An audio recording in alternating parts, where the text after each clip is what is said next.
Montorie, how you doing, man? I'm doing good. How you doing? Good. Big senior now. Talk about from your freshman year to now dealing with adversity. As a freshman, you had experiences, but now, who could have thought that your senior season would kind of start like this? How have you been managing adversity? And lastly, how do you help your other teammates through it too? Yeah, I mean, it's just putting one foot in front of the other, just keep grinding it out. My COVID year, we won 2 games, so I'm kind of used to that kind of situation. But it's just really just grinding it out and just, trying to do better next game. And then for your teammates too, like a freshman who's coming in and someone who hasn't had this experience, how do you help them along the way? We're just keeping them locked in, really. Sometimes you drift off when things not going your way and stuff like that. So it's just keeping everybody together, keeping everybody locked in. So that's pretty much, my main focus right now. Yeah. I was wondering, how do you think you performed this year? Obviously, you dealt with the injury last year, and you said in the spring you were back to being yourself. And just how do you think you're individually you've done, and with the openings, obviously at receiver with Jaden and Keon gone. Right. Obviously, I'm not satisfied really, with anything. I did some good things, like for the season so far. But really, I'm not really satisfied. I feel like it's definitely more that I can do on the field and stuff like that. So that's pretty much what I'm striving to do. Montorie, for the good plays you make, when there's one that doesn't go your way, the one in the end zone at the end of the half that hits you, and then the one last week, do you play those back over and over in your mind? Do you try to forget them? How do you deal with those? I mean, I really don't. I'm tough on myself, really. So, that play definitely stuck with me that night. But, you just got to move on. You got to move forward. You can't just really think about that. We got a next play mentality here. So that's pretty much my whole mindset right now. Montorie, you know Noah Kim really well. You've worked with him for a long time. And I'm wondering, after he got pulled from the game, and then it sounds like you go back with him this week, just the conversations you've had with him and where you think his head is a little bit. Noah, that's my guy. So, he's ready. He's been going through adversity his whole life too. So it's nothing that he can't handle. So, he's ready.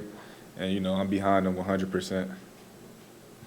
Hey, Montorie, you had more catches against Maryland than you did in the first games combined going into that game. You had 6.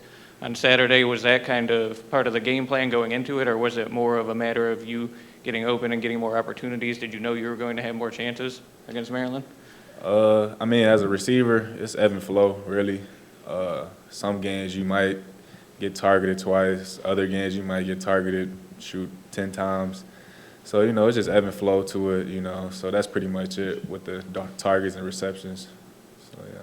Montorie, did you make the road trip to Iowa in 2020? I'm trying to remember. Yeah, I was okay. there. What do you recall about that? Being a true freshman, playing in there was like 1,000 people there and all that. What do you just recall about that experience? Yeah, so I mean, we had COVID, so we didn't really have that Iowa atmosphere and stuff like that. So it was definitely a little bit different, So that's pretty much it, really. Yeah. And what do you think? The first 4 games at home, obviously the coaching situation, the uncertainty. Do you think is there any benefit to going on the road as kind of an opportunity for you guys to just shift your focus on just the team and all that and being away from here? Oh yeah, I mean, we feel great. It's a different atmosphere too, so we got to be ready for that. So we're just preparing for that all week, getting ready, trying to be the best we can be every day.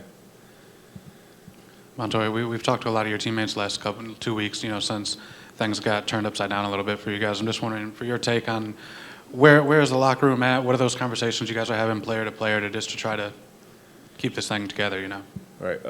Like I said, we just putting one foot in front of the other, and we just moving on. Really, we just coming together every day, just putting in hard work and practice and stuff like that, and that's pretty much it. That's all we can do. So that's pretty much what we're doing right now. I also wanted to ask you about Chance. I don't know how many reps you've gotten against him, but as a guy that's able to start as a true freshman, what does he bring to that position? What makes him somebody who's ready to play, I guess, at this level, at this point in his career?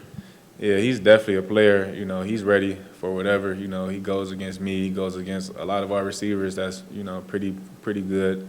and stuff like that. So he's definitely ready. He's seen everything really as a freshman. He's definitely talented and definitely ready for sure.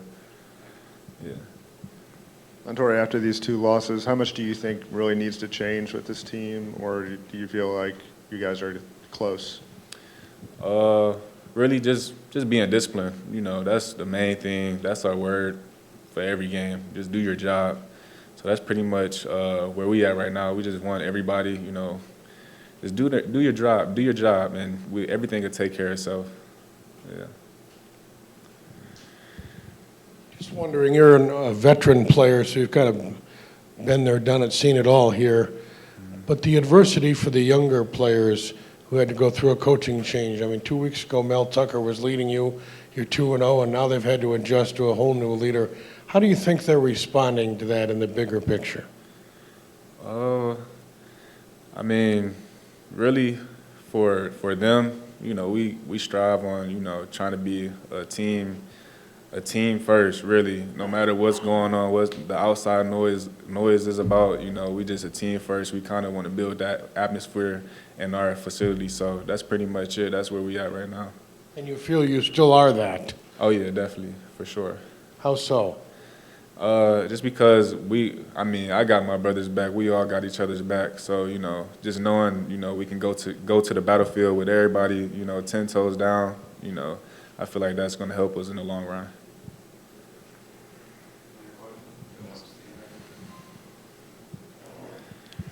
With Iowa, you know, they've kind of done what they've done for a long time. They do it well. So when you know you're sort of going to get a steady diet of a certain thing, what does that do as an offense? What do you guys try to focus on? I guess when, you know, it seems like they're kind of inflexible what they do. So how do you guys try to take advantage, I guess, of that? Or is it come down to details, or what's sort of your guys' mindset when you're looking at a team like that? Yeah, like I said, you know, it's the same thing. We got to do our job. You know, they're going to be disciplined on that other side of the ball. So it basically comes down to us doing our job, making the right calls, making the right reads, and, you know, making plays for sure. I know it's early in the week. What have you seen from them that they do well, particularly, you think, on that side? I mean, really, I just see them, you know, being disciplined, really. Like you said, they're going to do what they do on the defensive side, and we just got to, you know, do our job at the end of the day and, you know, make the right reads. Yeah. Yes, sir. All right, thank you. Yes, sir. Thank you.